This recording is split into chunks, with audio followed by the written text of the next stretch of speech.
আগামী ফেব্রুয়ারির প্রথমার্ধে অবশ্যই নির্বাচন অনুষ্ঠান হতে হবে, এটার কোনো বিকল্প নেই। এবং নির্বাচন কোনো কিছুর উপরে কন্ডিশনাল নয়, নির্ভরশীল নয়। সংস্কার এবং বিচার, নির্বাচন এটা পরস্পর একটা মিউচুয়ালি ইন্টারডিপেন্ডেন্ট কোনো বিষয় নয়। নির্বাচন হতেই হবে, সংস্কার চালু থাকবে, বিচার কার্যক্রম অব্যাহত থাকবে। এগুলো কোনোটার উপর কোনোটা নির্ভরশীল নয়। তো সুতরাং নির্বাচন অনুষ্ঠানের বিষয়ে এই জাতিতে যে ঐক্য সৃষ্টি হয়েছে, নির্বাচনের টাইম লাইন ঘোষণা করা হয়েছে, নির্বাচন কমিশন প্রস্তুতি প্রায় সম্পন্ন করেছে। সুতরাং আমাদের যে দীর্ঘদিনের সংগ্রাম, ভোটাধিকার প্রয়োগের যে আন্দোলন, যার জন্য আমরা রক্ত দিয়েছি, শহীদ হয়েছি, সেই ভোটাধিকার প্রয়োগের মধ্য দিয়ে একটি প্রকৃত গণতান্ত্রিক রাজনৈতিক সরকার প্রতিষ্ঠা হবে, সংসদ প্রতিষ্ঠা হবে। তার মধ্য দিয়ে আমাদের সমস্ত গণতান্ত্রিক অধিকারগুলো আমরা বাস্তবায়ন করব ইনশাআল্লাহ। ধন্যবাদ। একটা প্রশ্ন, যে আপনারা বললেন যে আপনারা সাইন করতে তাহলে যে কমিশনের যে সনদ দেওয়া হয়েছে সেখানে যে আমি তার সাথে যুক্ত করেছি, যদি নির্বাচন অনুষ্ঠানে কোনো অনিশ্চয়তা দেখা দেয় কোনো না কোনো ভাবে, তাহলে পর সেটা আমাদের জাতীয় নিরাপত্তার জন্য হুমকি হবে, এমনকি সেটা আঞ্চলিক নিরাপত্তার বিষয়ে হয়ে যাবে। সুতরাং এ বিষয়ে তিনি দৃঢ় সংকল্প, উপদেষ্টা পরিষদ দৃঢ় সংকল্প, জাতি দৃঢ় সংকল্প।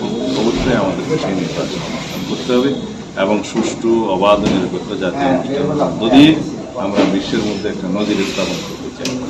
আইনি পন্থার বাইরে সংবিধান সংশোধনের পরিবর্তনের কোনো নজির সৃষ্টি হোক, সেটা আমরা চাই না।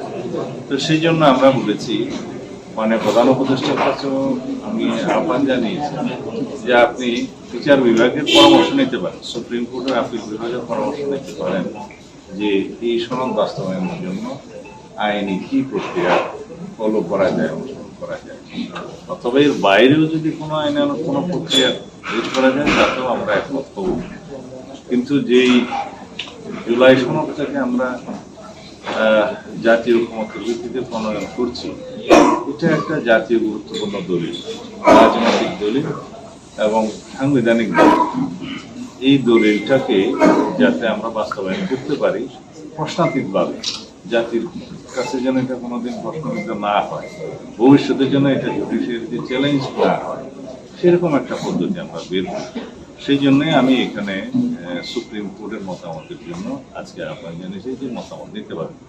এবং দ্বিতীয় মতামত দিয়েছি, মাননীয় প্রধান উপদেষ্টা আপনি নিজের দরকার হলে ছোট ছোট মিটিং করে রাজনৈতিক দলের সাথে কিভাবে এটা বাস্তবায়ন করা যায় সেই বিষয়ে আপনি ঐক্যমতে আনতে পারেন, সেই এখতিয়ার আপনার আছে। আপনি আহ্বান জানালে আমরা সবসময় আসবো।